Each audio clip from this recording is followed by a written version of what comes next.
Ladies and gentlemen, welcome to one of our first videos that I'm going to do where I'm not going to pose it live. You guys are going to be watching this and following along on your own project. Again, I'm going to be out for at least 3 weeks, and I know that we may be changing over at some point to fully remote. I know the rumors are out there and everything else like that. So at least for the foreseeable future, you guys are going to be logging on to our team. We're not going to have a live meeting, but there will be videos posted and assignments posted. And we're going to continue doing exactly what we're going to do in class. It's not going to be any busy work. So I'm going to break things down step by step for you.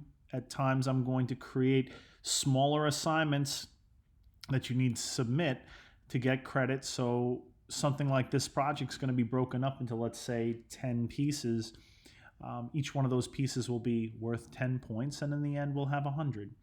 So, and for the most part, if you follow along with what I'm doing, you do it correctly, and I can see that when you screenshot your work that you show me not just the image here, but also your layer window, you'll be getting full credit. If you don't show me your layer windows and your screenshots, I will no longer be giving you full credit for that. You'll only get half. And with that, we'll get started. So we've opened up the PSD of our Apple Start Green project. You should have downloaded it and saved it as a PSD. It should be in your downloads folder. You'll see we have the background layer, that eyeball next to it. The background's locked. We can make it disappear. When it disappears, we see our nothing sort of grid. And then we have layer 1 right now, and layer 1 should have been all of our practice paintings. And now what we're going to do is we're going to rename that layer. To rename the layer, we click directly, double click directly on the word layer 1, and we're going to call it practice because that's what it was. Okay.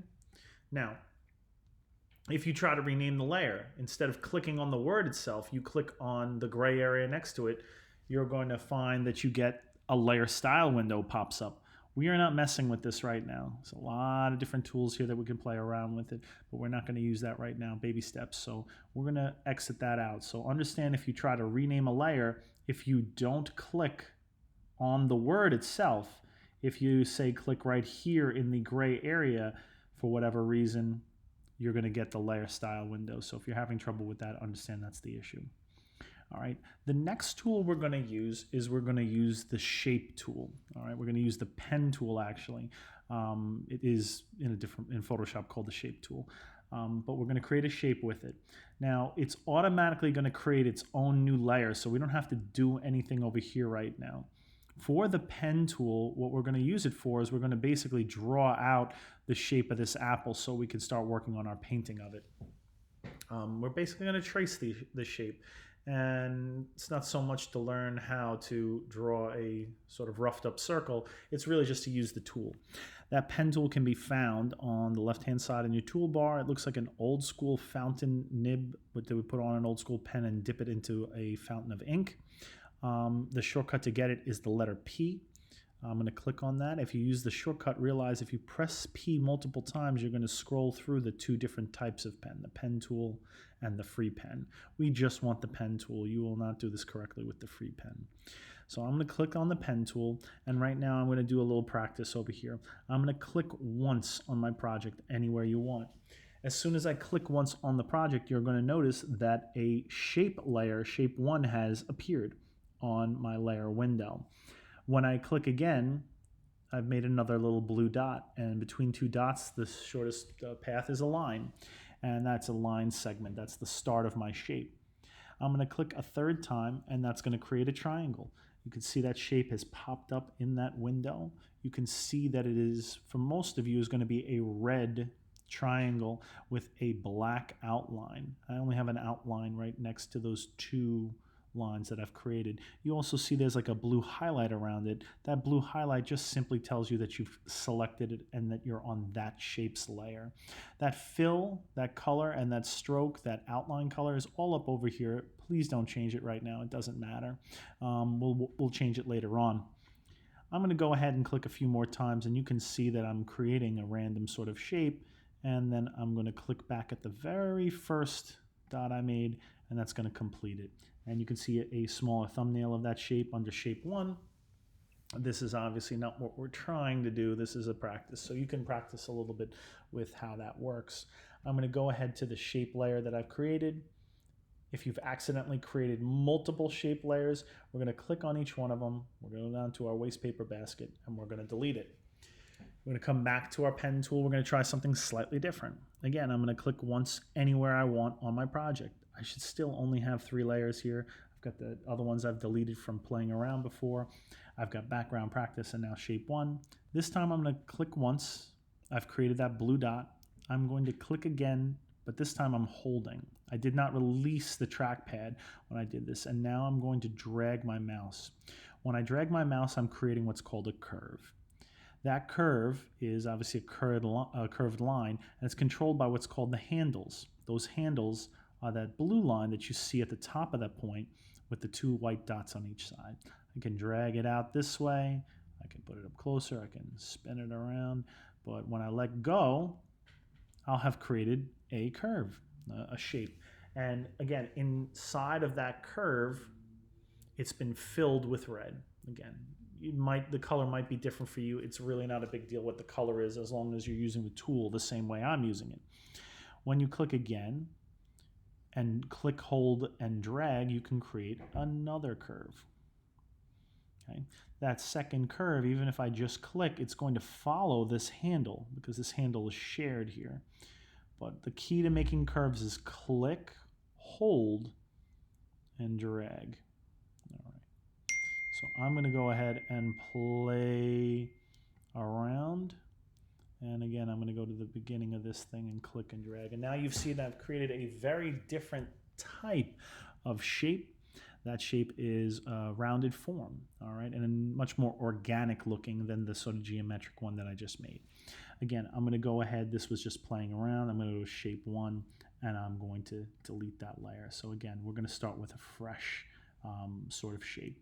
So you should start with background practice, and now we're going to go to our pen tool for the 3rd time, and this is what we're going to do for the actual project. I want you to remember that holding down the control key and plus can zoom in. And you can go ahead and zoom in on this apple. And what we're going to do is we're going to grab our pen tool, we're going to click once, and we're going to start tracing this apple. Now, I don't want you to go ahead just clicking around it like this to trace it, all right? You can put a million little dots here, and again, it'll probably be all right, but it is still just straight edges and straight lines, and it's not really realistic looking. Okay, so if you're doing that, that is no good. That's not what we want. What we want to do is we want to click, hold, then click again, hold, and drag. And we want to kind of pull out a curve that sort of matches the apple. Don't worry if it doesn't match it exactly, but this is a job for us trying to play around and trace. All right, so I'm going to start with that. Then I'm going to go click and hold. I'm going to try to make the next little one. You're going to find it's very, very hard if you click very far apart. These are called anchor points, these little points, and you shouldn't put them super close together. You also shouldn't put them really far apart. So your apple shouldn't be like this on the top. You're going to see it kind of makes it not get all the little nuances and curves in there. I'm going to undo that by holding down Control Z. What you want to do is for areas with little sort of bumps and curves, you kind of click and hold, and you keep your points a little closer together. But for bigger, smoother curves, you just click a little further apart. But I would not go all the way down here to try to make this side. You're going to find it's very difficult. So part of this is a little bit of a balancing act between placing new points and clicking and dragging.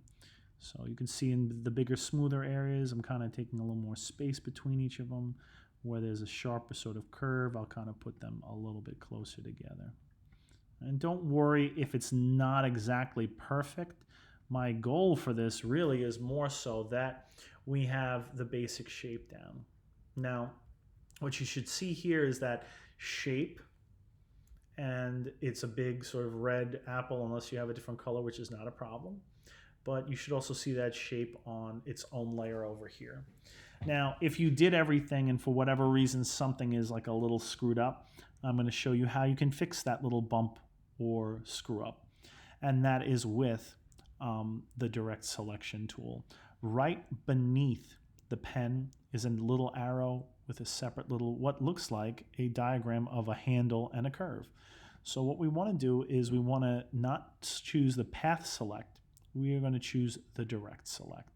So what you should be picking over here is clicking from the path select to the direct select. When you have the direct select, you can see when I mouse over the dots, it kind of highlights them. So if I have a dot that I don't like or there was a problem with it, I can click on it with that arrow. Oops. Click on it with that arrow and I can kind of click and drag and move it around. I can also click on those handles, the white dots, and I can move the handle around. I can manipulate one side of the handle or the other at a time, but you see it kind of how it works. So why would I use the direct selection tool? Well, if I have a part of my picture that I don't really think worked out perfectly and I want to kind of adjust it, fix it, or change it, or make an edge rounder, or move things in just so it looks a little bit more like the photograph, that's perfectly fine. Again, today all we're using is the pen tool and the direct selection tool. And our goal was we should have a shape that is built one singular shape that is similar to that apple. What do I want? I want basically a circle, but I don't want it to be too perfect. Now, every apple's a little bit different. If yours is slightly different, that is totally fine. The last bit for this, and I'm going to zoom out using Control minus, is I'm going to move that new shape that I've created. I'm going to move it over. And, of course, it's not, it didn't destroy the drawing of the apple underneath over here because it's on its own layer. Now to move this, we're going to use the Move tool, which is the very first tool right at the top. Notice that it's not the letter M, it is V is their actual shortcut, but the Move tool is an arrow with a little cross next to it. We're going to click on that, and we're going to click directly on that apple, and you'll see if we click and drag, we can move it around. And all I'm going to do is I'm going to place that apple shape right next door. All right, that's all I really want you to do on this particular part. What I'd like you to do at this point is go ahead and let's save this as a PSD. Let's go ahead and take a screenshot of this. And again, when you take your screenshots, make sure that you include not just the drawing itself, but the layers. From now on, if you don't include your layers in the screenshot, I won't give you full credit. Just showing me this is half credit, showing me this and your layers is full credit. And that was using the pen tool to create a shape and using the direct selection to adjust that shape. You can follow that step by step. I realize that it's not really time consuming, but it is a little bit tricky. So again, take a little time, play with it, practice it. I'm going to give you all of today and all of tomorrow's class to do this part. I'm going to post the next video on what you can do and how you can get set up, but you don't have to move on to that right away. This will be due by midnight on Tuesday, and I will have new videos posted for you by Wednesday. Good luck, and please check into our team for announcements or anything else like that. Okay? See you guys. Bye.